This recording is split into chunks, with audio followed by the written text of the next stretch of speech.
Scott Needham. I am the founder of BuyBoxer, one of the largest sellers of all time on Amazon. I've done about 400 million in sales, and also the founder of Smart Scout, a tool for helping sellers. Let's jump in. I want to talk about some pricing techniques that we used in our business that made a tangible difference in our gross margin. I told you I was going to have 3 techniques. I actually have about 7 here. And so let's jump in. There we go. Okay, here we go. 2018, let's set the stage. 65 million in sales at 14% gross margin.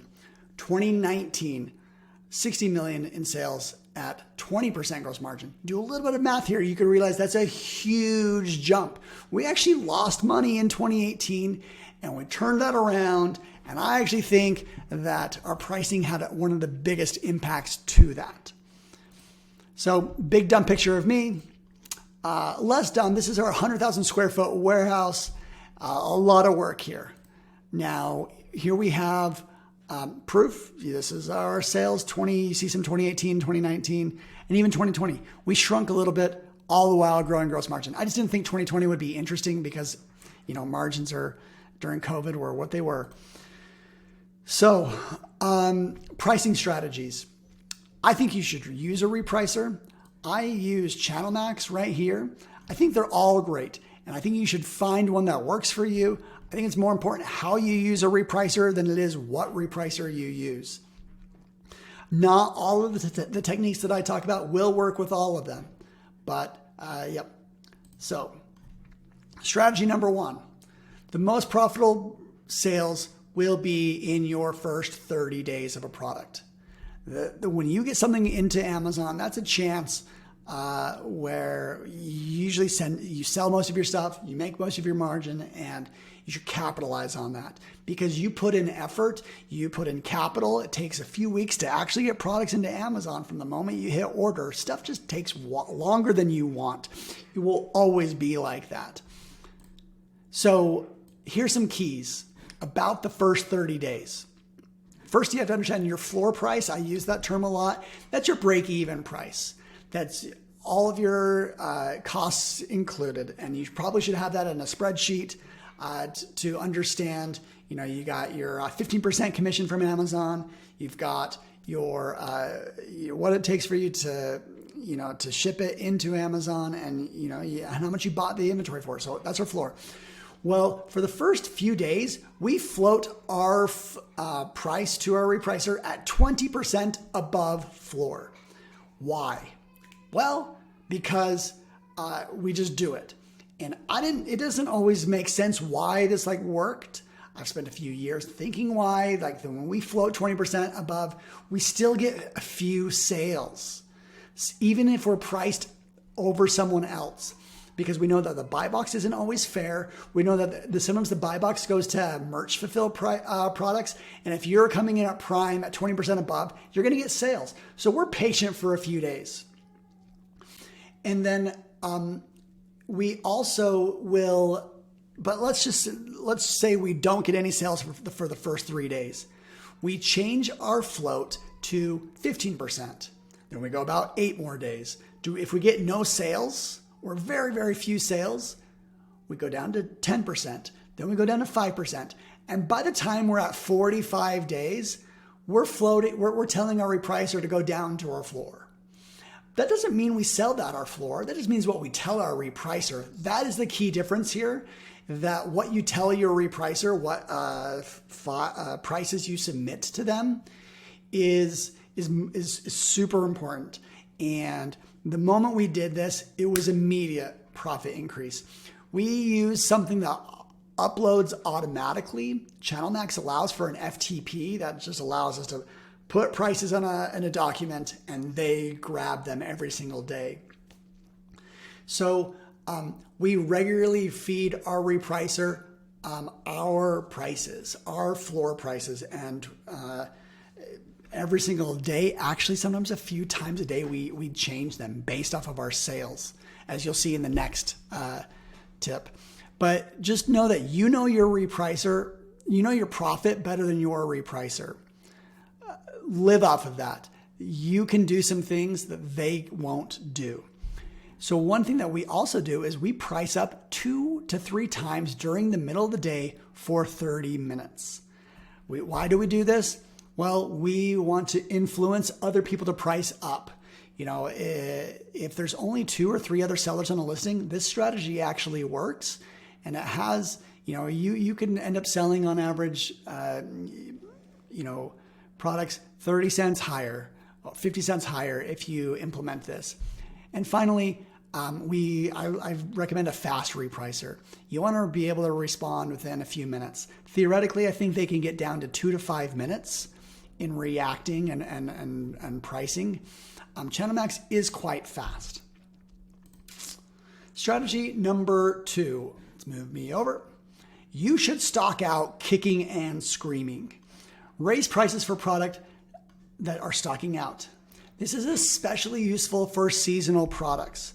So our first few days, I kind of think of it's kind of like a reverse bell curve, where the first few days we have the highest prices, and then say we have it for 45 to 90 days. That's where we're like, okay, we'll break even. We don't.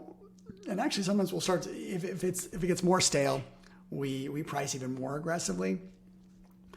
But then as it sells through, if we start to see, 2 weeks of cover left of inventory on the product, we start to raise that price.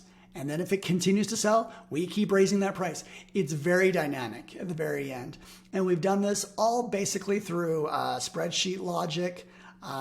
We actually use code to do this, but you don't have to use code. It just makes your life a little bit easier. Strategy 3, price up at night. I want to go, come on, how do I go back?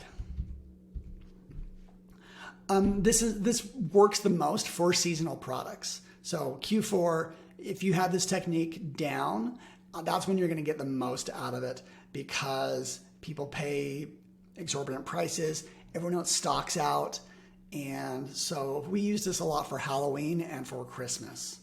It can work for other holidays if you have, seasonal stuff. Strategy 3, price up at night. Between the hours of 1 to 5 a.m., we just price higher than everyone else.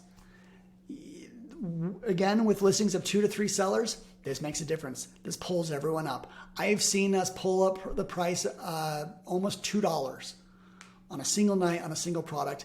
Yeah, sometimes we get aggressive during the day, but at least there's some pressure to price up. You should be creative about pricing up.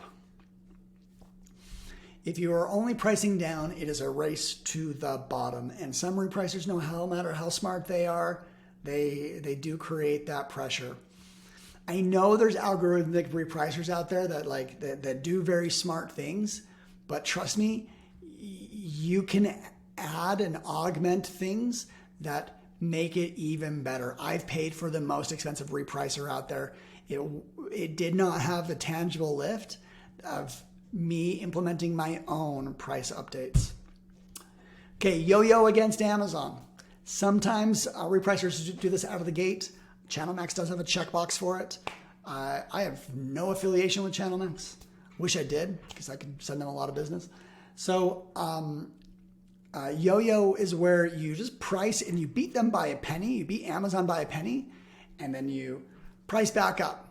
And you do this just for a little bit, and sometimes you could steal some sales.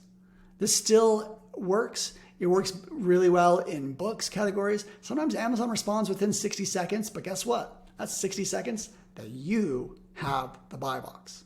So if you're stuck against Amazon and you don't want to be, this is a strategy worth implementing.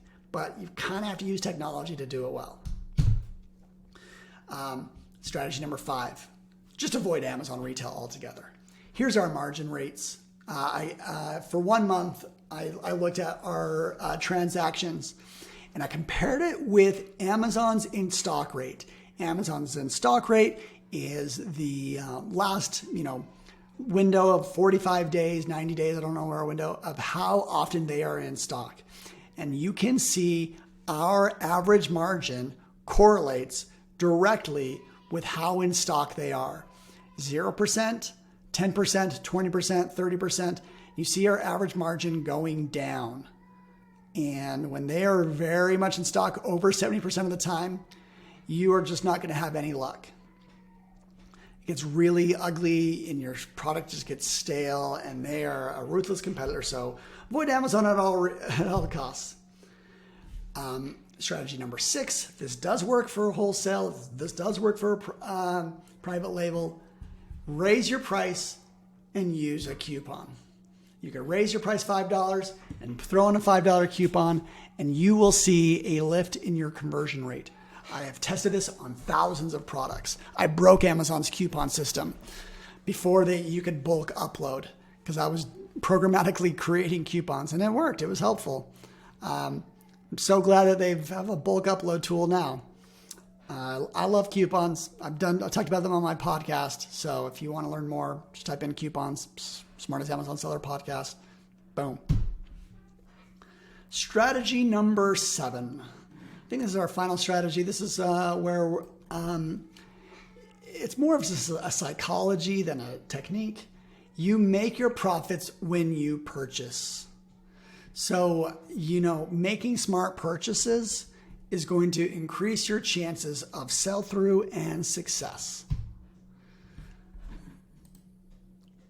Now, one of the best ways to make smarter purchases is through Smart Scout. I designed this as a wholesaler, as a private label. It's got a lot of use cases. If you can see the brands here, if you know anything about Amazon, these are the biggest brands. A few of these are billion-dollar brands, and we've closed them. We've gotten them to use the tool because it is a platform that gives you a lot of perspectives. One very dear to my heart is I think it's this next one. Yep. This is what I used as a wholesaler. There's about 1 million brands on Amazon. Not all of them are very big, but which ones are the best of the best for you to sell on?